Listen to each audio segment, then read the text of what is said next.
We'll just give it 3 or 4 minutes for everybody to join before we kick off. So everybody just chill out.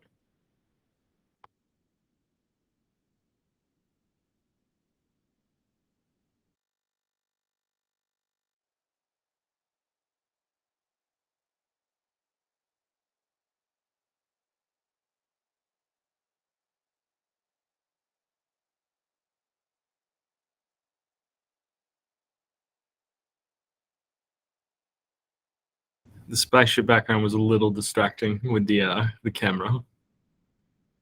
Plus, I'm normally in the fish tank if I'm at work, so spaceship's for working from home.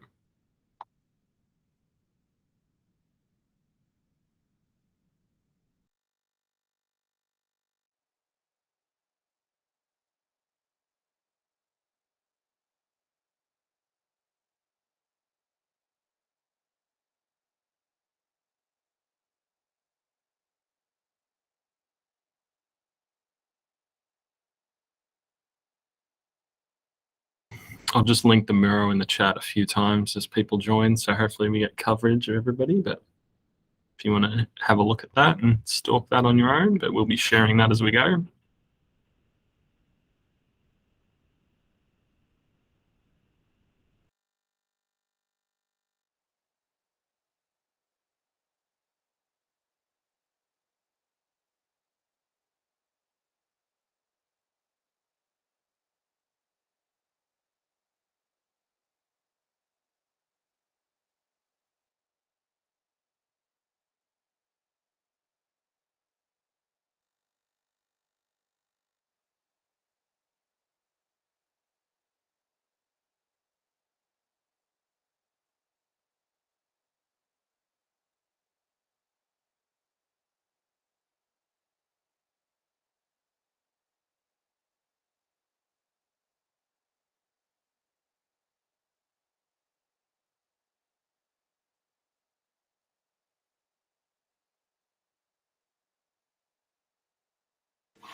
We'll just give it 1 more minute.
All right, that's enough time. We'll get stuck in. So I've just linked the Miro again for any stragglers that joined over the last couple of minutes. You can follow along with us in there, or we're sharing that as well. So firstly, thank you all for joining and taking your lunchtime to hopefully engage and discuss some bits and bobs with us. This is the first, or no, I think it is the first of the external delivery guilds. So within Lexicon, we have a concept of delivery and tech guilds. So we run regular sessions on a regular cadence where anybody in the company can discuss topics of interest, or maybe training they've been to, or go through examples or case studies or anything like that. So we wanted to expose some of that externally. In terms of what we're talking about today, a few people had the pleasure and opportunity to go to Simon Dowling's Get Heard, Get Results course and found that very useful, very insightful. And then that sparked some creativity in Nielsen, who then conscripted me to do some work with it. So we're going to be talking about one of the parts in there and then touching on some other bits and pieces as a general concept. So the part that really resonated with us was around turning agreement into action. So like once you've got everybody on the same page, where do you go from there? What's next? So that's sort of where the title comes from. If we go to the next doodad. Yeah, so these are relatively informal, casual conversations that we have. These aren't groundbreaking or like in-depth concepts. We're just going to go pretty surface for most of them and introduce bits and pieces to people. You may be familiar with some of them. They may have been discussed in other guilds, but it's a nice little tie-in to some of the stuff we were doing. We want it to be engaging, hopefully. This is a bit of an experiment with the remote interactivity. That always goes well. So we're using Menti throughout, so you can throw some comments into those when we get to those things. And also you can use the Q&A in the Google Meets if you want to. I think we have a reasonably manageable amount of participants, so we can also use the hand thing if you want to chime in. We were a bit worried that might get unruly, but let's give it a go and we'll see what happens.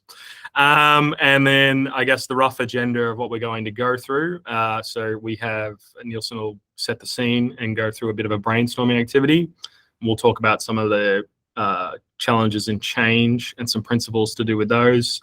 Introduce this concept of phases of movement, and then brainstorm into each of those around tools and techniques that are available in those sort of phases. And then we'll hopefully wrap it up and deal with that. So that's the rough flow and agenda. And I think with that, I'll throw to you. Yep. So hi, everyone. Again, we encourage everyone to turn their camera on, their audio on, join in the conversation. And I'm sure that everyone's stories will benefit other people as well. So in your screen there, like what Pat said, we're skipping the part of getting our audience on board and instead focusing on how to turn that buy-in into sustainable action, even when action is hard. You have this sloppy path here in front of you, wherein I think most of us would have been in a similar situation where we've left that meeting feeling good after speaking to someone or a group as they nod their heads in agreement, very enthusiastic to what you've just said or proposed. And when it's this good feeling comes crashing down afterwards, when 2 weeks down the line, no action happens. You left there wondering what the heck happened, Did I misunderstand the situation? Did I say it right? Where's everyone? And why is it that no one seems to be doing what they're doing or what they're supposed to do? You ruminate through these questions, you try to re-engage with the team, but then the moment is gone. And it makes us wonder what gets in the way that makes action so hard. We can even scale this down to that time when I've done this. Like we've signed up for that 12-month membership, gym membership, all motivated probably during our New Year's resolution. And then 2-3 weeks again down the line, we haven't set foot in that gym, So what happened between day 1 and day 30 that got in the way?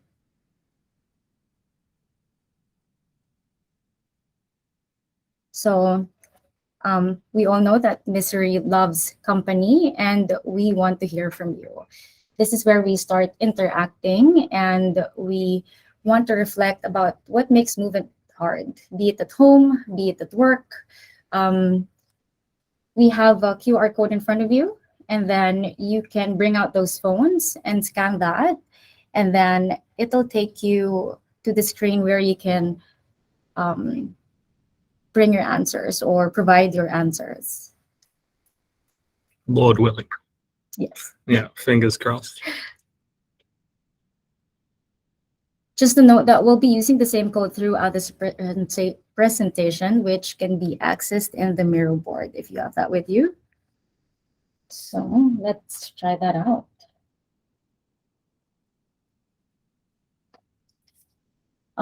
So again, maybe think of a couple of real life scenarios where things that either have got in the way of people taking action.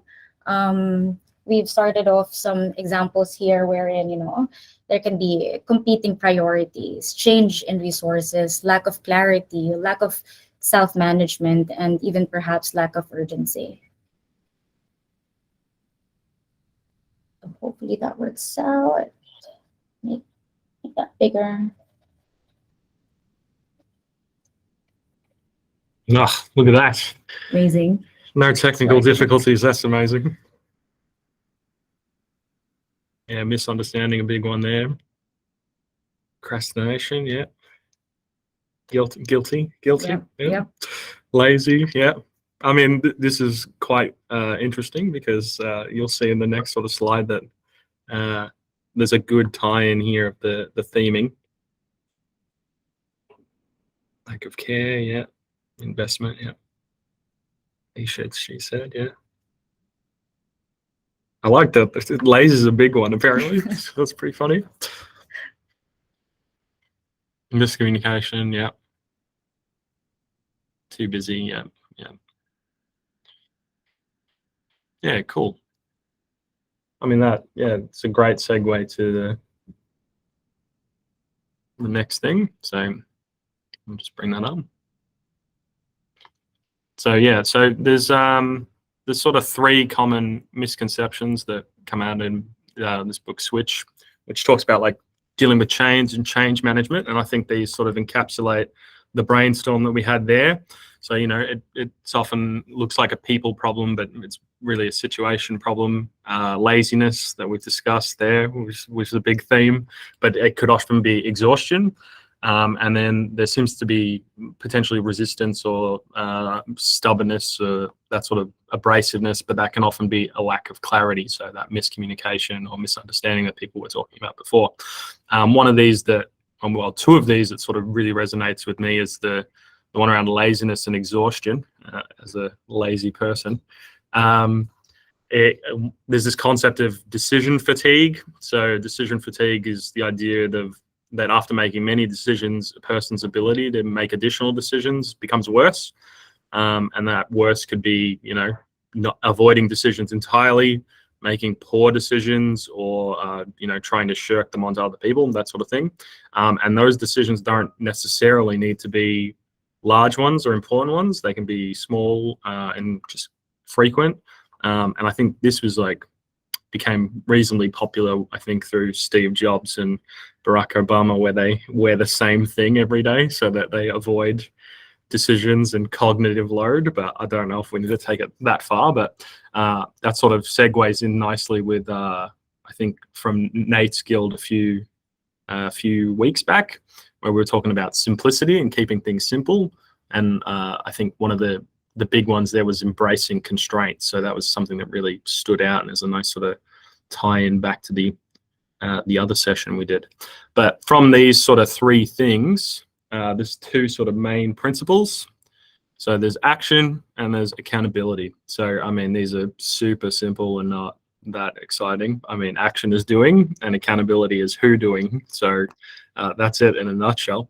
But I mean, there's a really another interesting concept that I quite like because it's reasonably funny about eating the frog. So eat the frog. I don't know if people have heard of that before, but there's this idea that if it's your job to eat a frog, it's best to do it first thing in the morning. And if it's your job to eat two frogs, it's best to eat the biggest one first.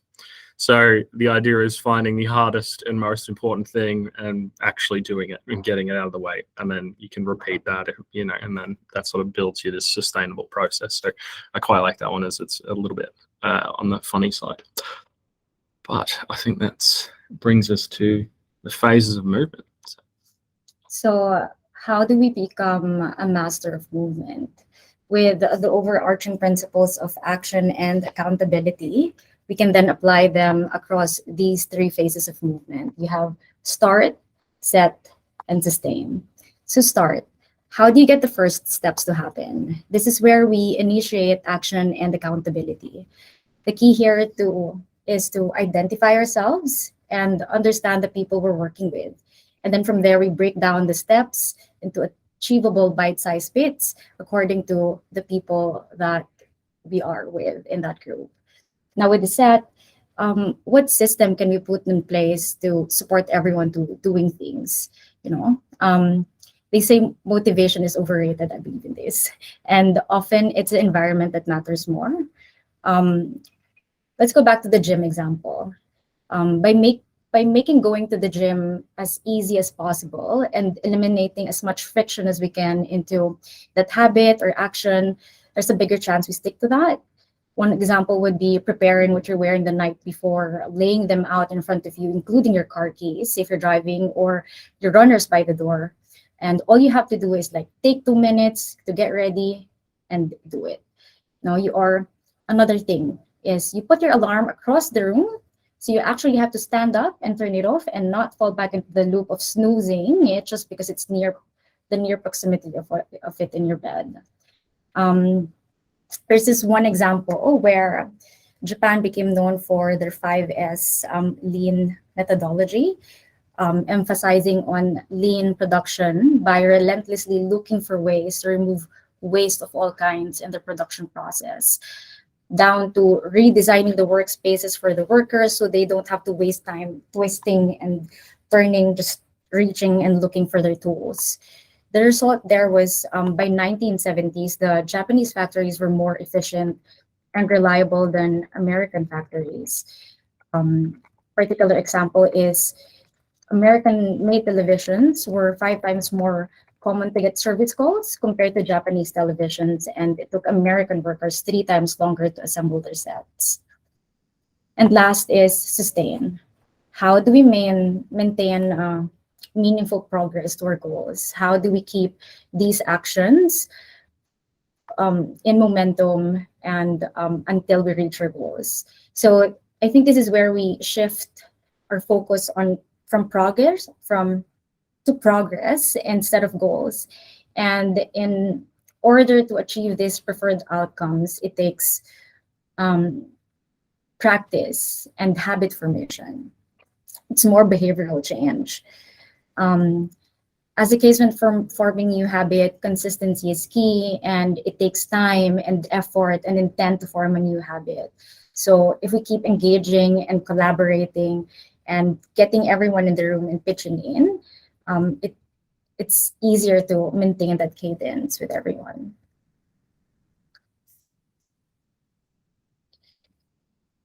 So I think this is where we kind of able to tie it in with the laws of behavioral change from Atomic Habits, which I think, although it's broken down into 4 items, it's practically the same as the phases of movement. We have it cue, making it obvious. It's like, is it change your environment or keeping that environment of change? Either way works, because the key of inspiring change is using the environment to promote habits that you'd like to work, and reversely block out distractions that can cause you to take different approach from your planned actions. I think for business leaders and for people in management, the primary focus needs to be managing the environment, and providing that right environment sets the mood to take the certain direction towards change. Like for us, we behave differently at the office compared to how we are at the rock concert, Yeah, right? sometimes, yeah. Because every habit is context dependent. Our environment sends this signals on how to behave. For example, a tidy, clean office might suggest organized and consistent behaviors are accepted, while a messy and colorful yet functional office might suggest creative behaviors are accepted. So again, I think this ties with starting your identity and knowing how do you want to be perceived. And then craving, which is making things attractive and using social dynamics to make change attractive. Like in any other office or business setting, there's always office politics, right? That can't be avoided. But instead of approaching social dynamics as hindrance, there are ways to leverage off pre-existing social structures to inspire change. You look at that person who's doing so well. We try to spotlight that person, emulate that person, and in turn reward those good behaviors. I think this is where we can also start with, I heard this term pre-mortem. So at the beginning of a project, maybe that's where you begin understanding from your team's point of view, what's in it for them? Or what if I don't do this? What happens? Either way, what if I do this? What's in it for the team or for everyone else involved? So yeah, so you put on that lens. Okay, in 3 weeks, 4 weeks time, what might be the reasons that we haven't gotten to where we have to be? Then response is consistency is key, right? We enable consistency to make change easy. There's a law like the path to least friction. So when deciding two similar options, people will naturally gravitate towards the option that requires the least amount of work. One example would be to make it easy, you can start following the 2-minute rule. When you start a new action or habit or task, it should take less than 2 minutes. So for a team, you ask people to update, but it takes them about 10 freaking minutes to find a shared document hidden in all other teams' channels and all this noise. No one's going to do it. But instead, you pave the way to make it easy for everyone. And lastly, reward, which is basically the way to make sustained actions. Reward desired behaviors instantly to make change satisfying. It has to be instant. It cannot be like, I'll give you a bonus at the end of the year. Because humans, instant gratification is such a normal, it's a natural thing. I think the instant approval sticks to us faster and makes it easy to do the same desired things in the future. So yeah. I think this is where we do another crowdsourcing and ask everyone else like what has worked for them in their workplace, in their group, in their teams, even at home, that you want to share with us. So we have this, again, we delve in each phase. We start with start. I think it starts with self-assessment. What is the identity we want to become? So instead of talking about, okay, I want to build a great office, get that new client, we identify the organization or the team. We are sustainable, we are transparent, we are passionate. And I think once you've set that in place and you've started that from your end, it resonates with other people. Once that's set, like you already know how you want to be perceived, this is where we initiate accountability. One example that I've been using, and it's working so far, it's called accountability sweep. So at the end of every meeting, make it a habit to do an accountability sweep wherein you ask everyone who's got what. You apply these 3 items wherein you state the action, you state the time, and the location, as clear as that. For example, I will submit the final designs by Tuesday at 12 noon via email to Pat for approval. Yeah. And other examples. Yeah. So there's a few examples there, some dot points, just to, as Nielsen was saying, like, what are you actually accountable for is one way of starting. Doing things in smaller increments is always great. We love that in Agile. Breaking things down into steps, again, pretty self-explanatory. Starting with a bang, so like, a big show of whatever excitement, getting stuck in with some enthusiasm.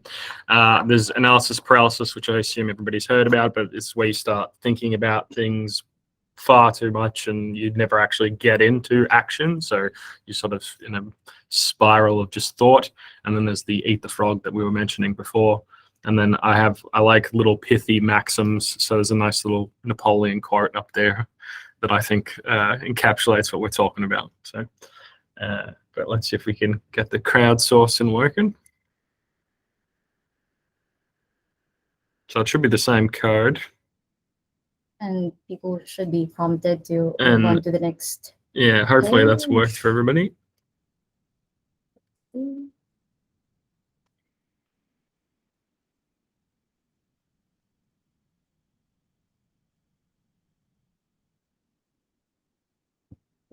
Yeah, nice. So we're just looking for, tools or techniques or things that you may have done in teams or personally or business, etc., that really help with this sort of start phase.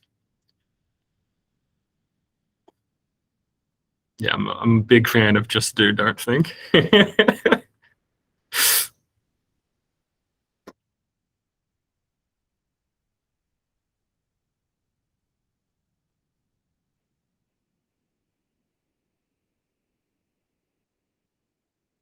Yeah, clear instruction. I think that's a big one that we sort of touched on earlier around miscommunication and things as well. I like to understand the other person's motivation. Yeah, that's really good. The motivations point. Who threw that in the thing? He's getting a kudos for that one. That was May Petty. Oh, that was you, Ben. Hey, everyone. Yep. Nice.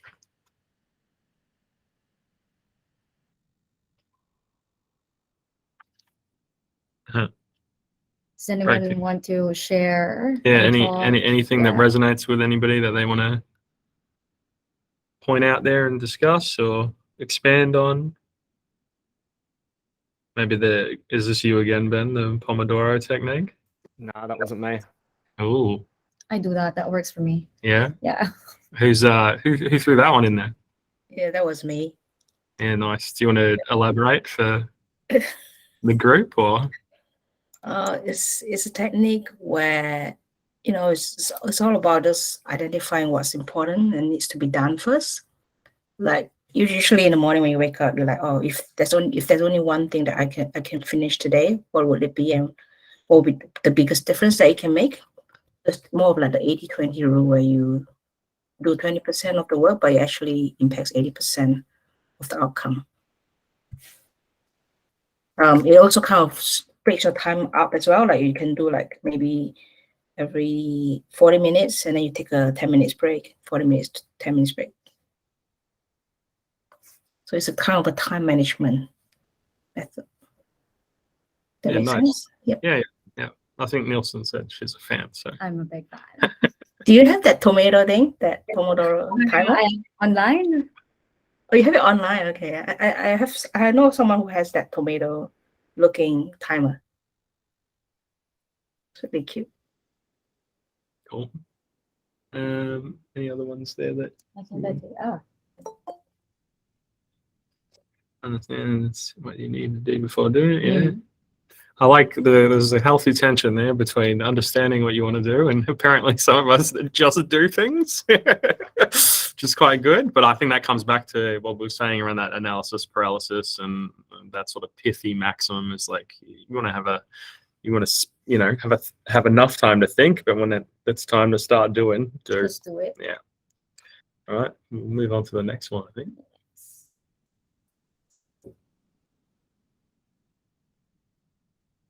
So the next of the phases is set. Human beings are perceptive beings. We perceive the world through sight, sound, smell, touch, and taste. And the most powerful of all human sensory abilities, however, is vision. It says that the human body has about 11 million sensory receptors, but approximately 10 million of that is dedicated to sight. So given that we are more dependent on vision than any other sense, it should come to no surprise that visual cues are the greatest catalyst of behavior. And for this reason, a small change in what you can see can lead to big shift in what you do.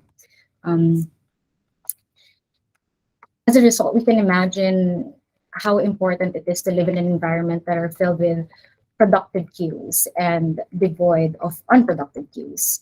This is especially important now that we navigate through hybrid working culture and our lives in full of visual stimulations and distractions 24/7. But thankfully, there's a good news to this. It just means that we don't have to be victims to our environment. We can actually be architect in designing it that it works for us, for a team, for work, for home. I read this article. There's a reason why 23,000 Starbucks stores have round tables. Round tables are more welcoming than square edge tables. And people look less alone while seated at the round table. In turn, this enhances the experience, making you feel comfortable, and in turn, making you stay longer and buying more drinks. In a team setting, I think one way we can adapt this is at the start, we establish our ways of working. We identify our definitions of done. We find the way we structure our ceremonies, our cadences that work best for everyone in the team, not just you, but for everyone. Or having one day a week where there's no meetings, so people can actually focus on work, and you take out that distraction even for one day a week. Yeah, so I to me, this one's all about like the environmental circumstances that you're placing yourself in, and that idea of the scaffolding around either yourself or a team. So some of the points there around being highly vocal and visible. So we love visual management. So we love our boards, and our digital boards are not as great as the in-person ones, but getting that stuff up and visible so that everybody can see it, who's got a stake in it, and people can wander by and get an idea of where something is, in terms of state. Scheduling it in. So, if it is something you can put on a regular cadence or block time for, then why not give it a shot? So like Nielsen was saying, take a whole day that you do not put meetings in, for example, or if that works within your team, and that's sort of, like organizing your time environment, if you like. Redesigning the environment, so we're sort of touching on holistically. And then a callback again to Nate's thing around simplicity is this idea of embracing constraints and decision elimination and that decision fatigue idea. And then carrot and stick, rewards and punishments, that type of thing. So we like rewards, but, the double-edged sword of accountability is if you're not doing things, then you should be held accountable for it.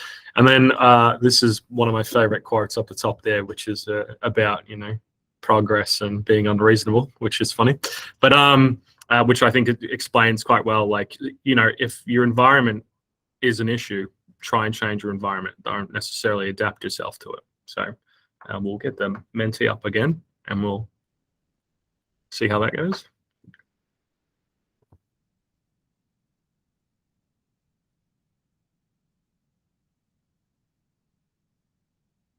So same sort of thing as before.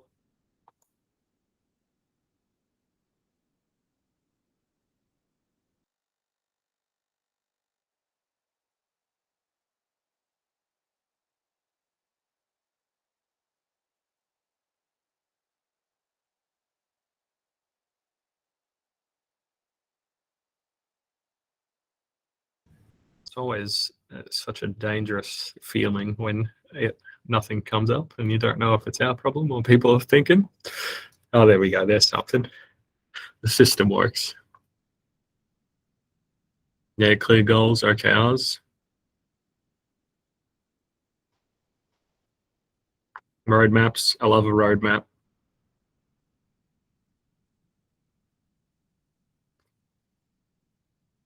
Yeah, roles and responsibilities. That's a good one.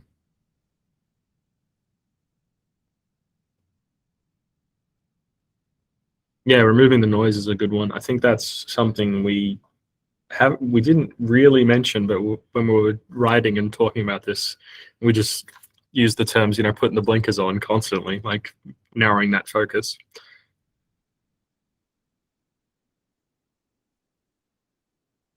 Yeah, like-minded people. The like-minded people one's good because I think that's another one of these healthy tension ideas where you want,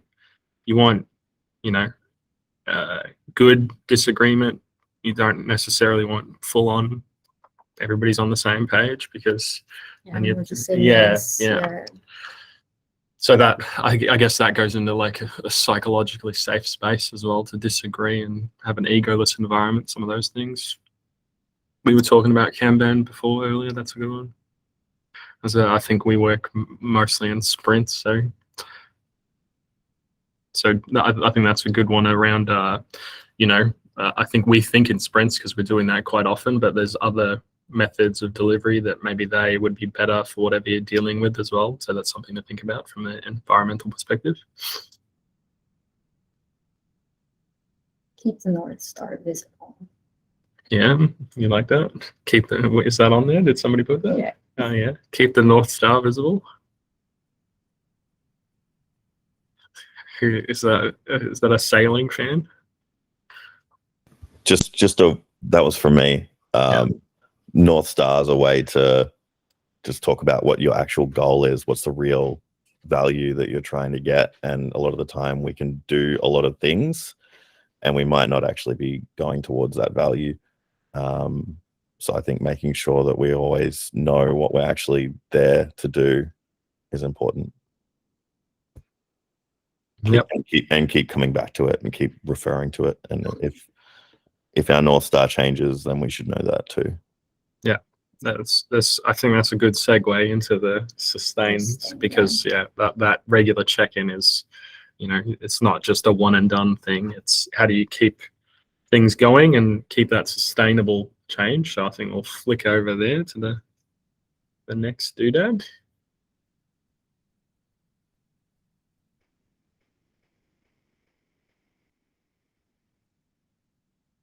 And last would be how to sustain it. How do we keep the momentum going? I think this ties in with the reward from Atomic Habits, wherein what rewarded is repeated and what is punished is avoided. I think bonuses and promotions are ineffective at changing behavior, like I mentioned earlier, because the rewards are delayed and conditional. To be effective in showing satisfaction of change, it has to be immediate.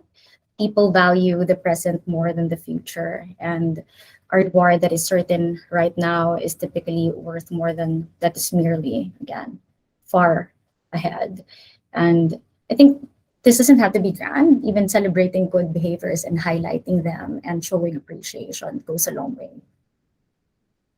Yeah, so there's a few examples there of how to sustain that sort of workload. So focusing on that progress and regularly sort of highlighting that progress. That's the idea of that, breaking things down into smaller increments and chunks, so you feel like you're getting that incremental value add and you're getting that dopamine hit. It feels nice.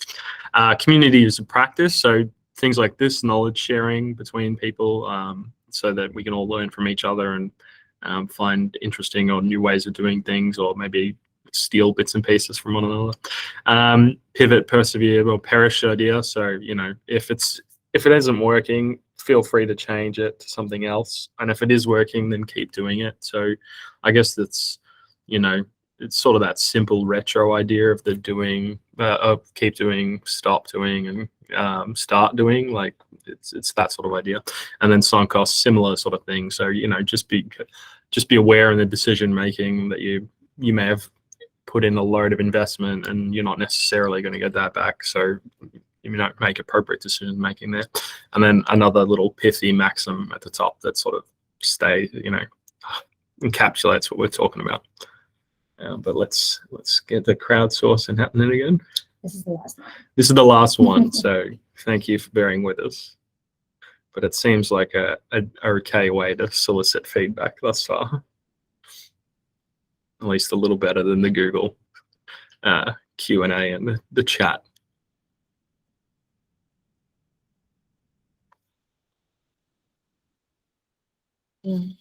Yeah, celebrate wins. It's a big one. I'm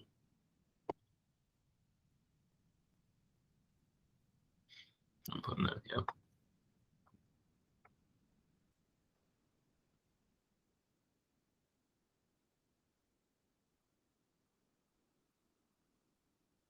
Progress map, that's an interesting one. Who whacked progress map on there?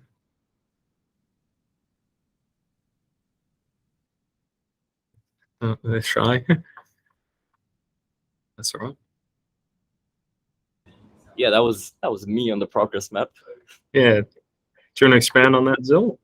I think especially if it's like a massive project or a big project you're doing, sometimes seeing the amount where you started and where you are currently really shows like how much work a person or a team has done. and keeps you going. So yeah. Yeah, I like that one. It's sometimes like if you get stuck in a feature factory type mode and you don't realize that you're actually pumping out loads of work, it just feels like grinding because you're just doing bit by bit by bit, and then you look back and you've actually built like a load of things. So I quite like that one. Regular breaks, yeah, that's good as well. Making sure it's a sustainable like cadence and pace to actually work and you're not killing yourselves. Yeah. Safe to reflect. Yes, we talked about that before. The sort of egoless environment and that psychologically safe space. Praise progress. Yeah.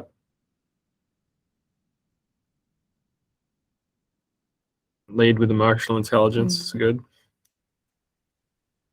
I don't think that's one of my strong points, to be honest, but that's okay.